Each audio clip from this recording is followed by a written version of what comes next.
नमस्कार।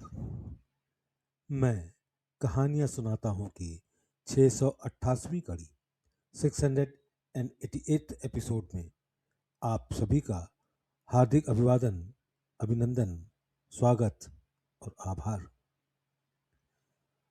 दोस्तों, आज ऋतवाणी और आप जहाँ पे हमने कल छोड़ा था उससे आगे चलते हैं।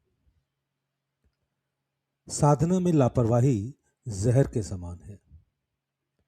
साधना में लापरवाही जहर के समान है, इसलिए इससे हर तरह बचने की कोशिश करनी चाहिए। यदि मालिक की महत्ता मन पर अच्छी तरह जम चुकी है और हम अपने को उससे लगातार जुड़े हुए हैं, तो लापरवाही के घुस आने का संभवतः प्रश्न ही नहीं उठेगा। लेकिन यदि कोई अपने आप को इस स्तर तक पहुंचा हुआ न समझे, तो वह प्रार्थना अवश्य कर सकता है। वास्तव में ये सब बातें लय अवस्था के मार्ग पर प्रारंभिक कदम मात्र हैं। जब हम इस दिशा में काफी प्रगति कर लेते हैं तो पतन की संभावना बहुत कम हो जाती है।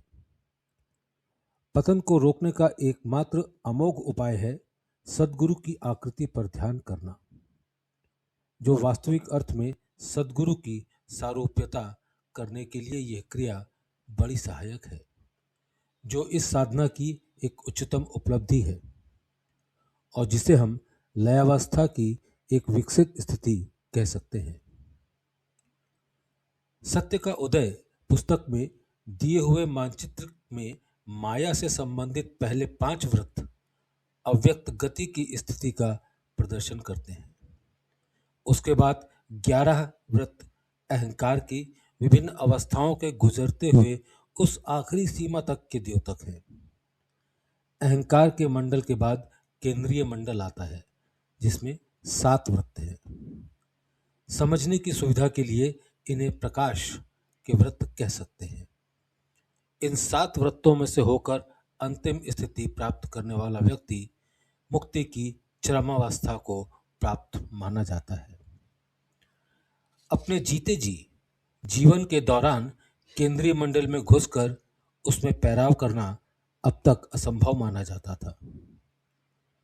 भौतिक शरीर में रहते हुए इस स्थिति की प्राप्ति का तो कोई स्वप्न भी नहीं देख सकता था, परंतु मेरे परम पूज्य सद्गुरु श्री रामचंद्र जी महाराज फतेहगढ़ का ही यह सबसे बड़ा आविष्कार है, जो दुनिया में जीते हुए सदेहावस्था में ही इस परम गति को प्राप्त करने वाले प्रथम महान विभूति थे और जिन्होंने अन्य लोगों के लिए भी इस स्थिति की उपलब्धि संभव बनाकर उसका व्यावहारिक मार्ग प्रशस्त किया। पिंड प्रदेश तथा केंद्रीय मंडल के बीच के 11 व्रत अहंकार की विभिन्न अवस्थाओं के द्योतक हैं। जैसे जैसे व्यक्ति इनमें से होकर गुजरता है, स्थितियां सूक्ष्म से सूक्ष्मतर होती चली जाती हैं। इनमें से हर एक वृत्त के भीतर अनगिनत बिंदु और ग्रंथियां हैं। साधारणतया प्राणाहुति की आश्चर्यजनक अमोघ विधि की सहायता के बिना एक बिंदु से दूसरे बिंदु तक यात्रा करने में पूरा जीवन ही व्यतीत हो जाता है। इससे मोटे तौर पर कुछ अंदाजा लगाया जा सकता है कि परम तत्व तक की यात्रा में मानव की पहुंच कहाँ तक हो सकती है। और भी आगे प्रकाश के 7 व्रतों को पार कर लेने के पश्चात एक वृहत सीमा रहित क्षेत्र अनंत में प्रवेश करके उसमें पैराव शुरू होता है। सुषुप्त केंद्र के चारों ओर भी उसे एक वृत्त सा घेरे हुए है, जो संभवतः अंतिम होगा।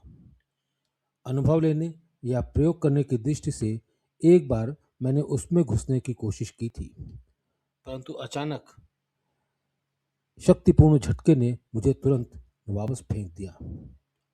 हाँ, इतने में मैंने एक क्षण भर के लिए उसके भीतर झांक जरूर लिया।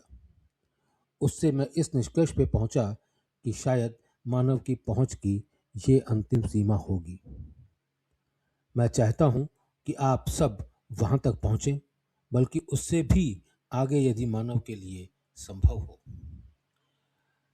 सृष्टि की उत्पत्ति का मूल कारण तो निसंदेह वही है जिसे हम केंद्र कहते हैं।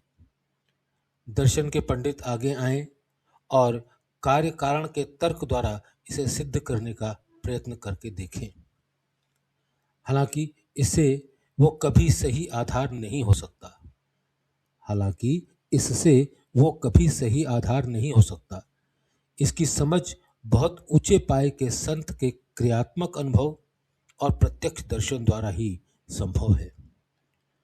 वे बुजुर्ग ऐसे हों जो अनंत के निर्जन वीरान में पैर रहे हों, और यही विशिष्टता केवल मेरे समर्थ गुरु जैसे बिरले व्यक्तियों में ही पाई जाती है। आज तक किसी ने ईश्वर के अस्तित्व के मूल आधार का पता लगाने की कोशिश ही नहीं की। सृष्टि के उत्पत्ति के पहले सर्वत्र केवल आकाश था, शून्य था। ईश्वर का प्रादुर्भाव बाद की घटना है और यह होने में कुछ समय लगा। आकाश को हम अनंत तथा शाश्वत पाते हैं, इसलिए हम अंदाजा लगाते हैं कि ईश्वर भी शाश्वत होगा।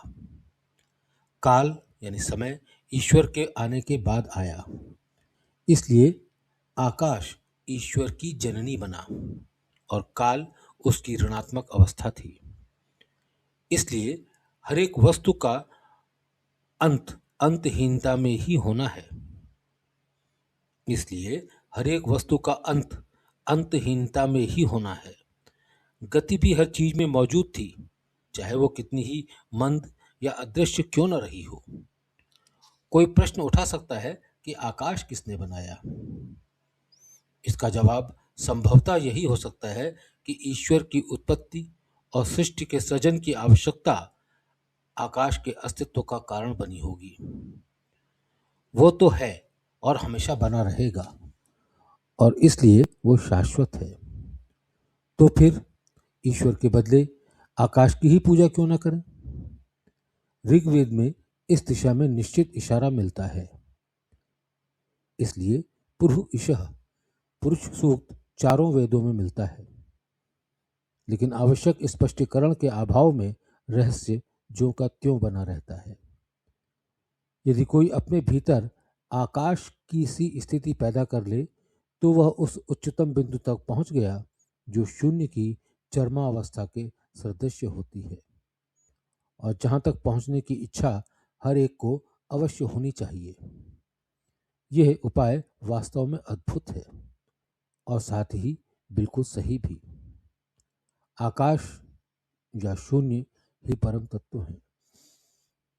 वह अणु परमाणुओं का बना हुआ नहीं है, न उसमें कोई क्रिया है न गति है। वो पूर्णतया परिशुद्ध एवं निर्मिशित है। परंतु ये सबके मन में अच्छी तरह स्पष्ट करके समझा देना बड़ा मुश्किल है। ये सिद्धांत पश्चिम वालों की आराम कुर्सी के दर्शन से शायद मेल न खाए। इसे वेदों के नए परिशिष्ट के रूप में माना जा सकता है।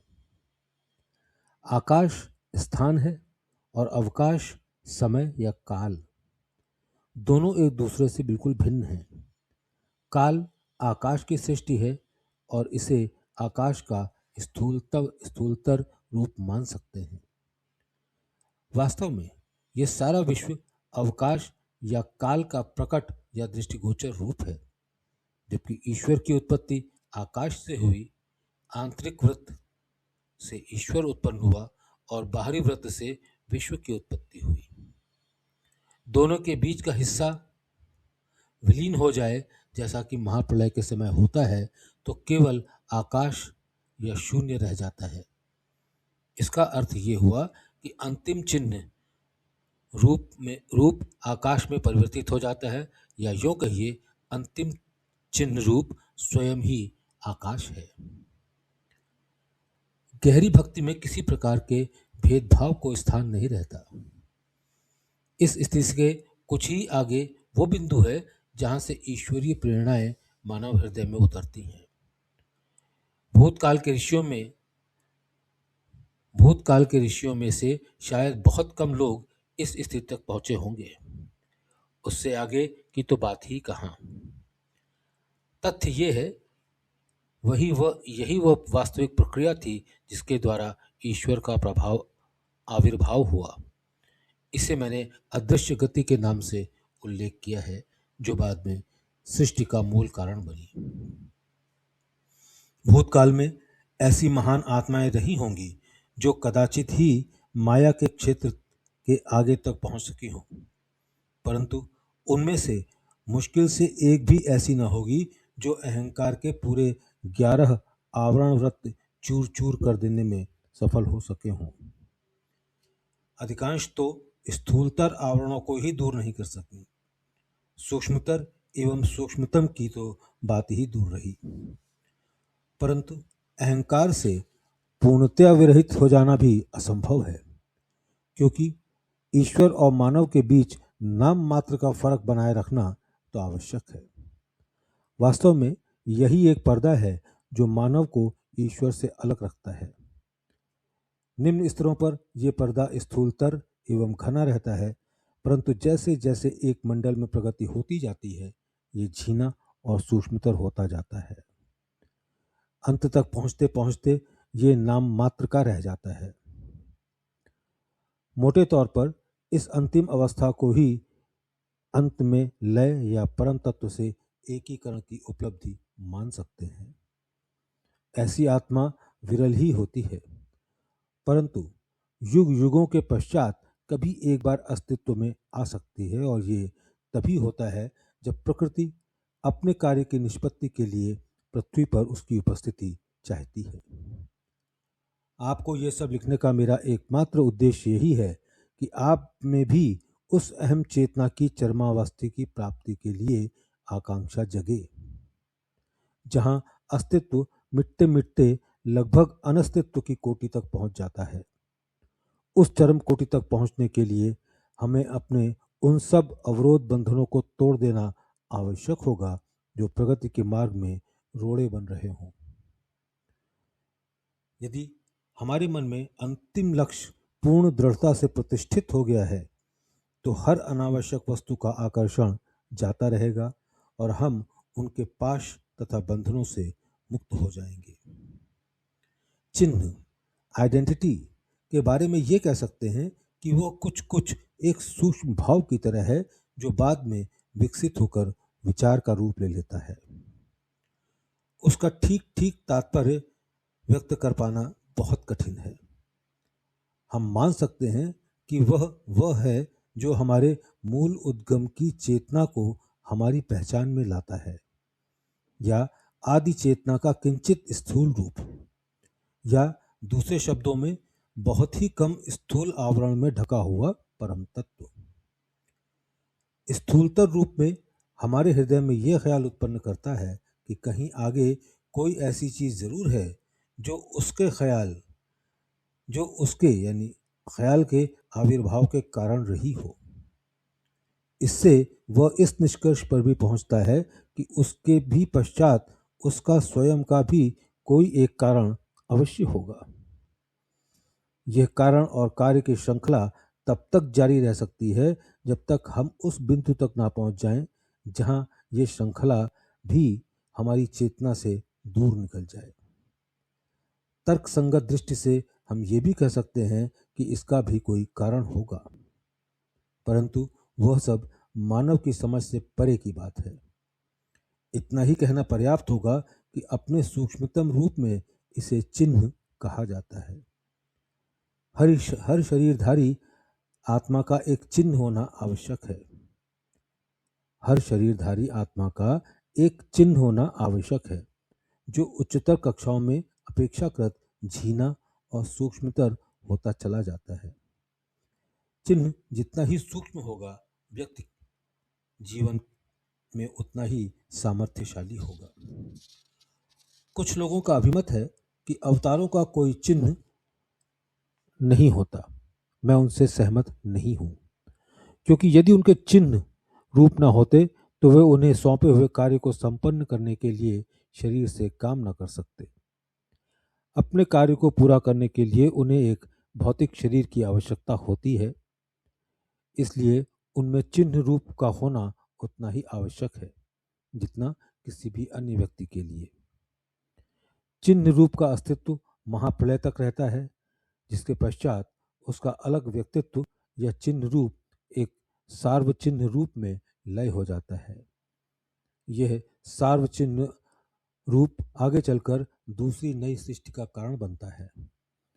इस तरह यह सिद्ध होता है कि व्यक्तित्व का अंत होता है न कि चिन्ह रूप का।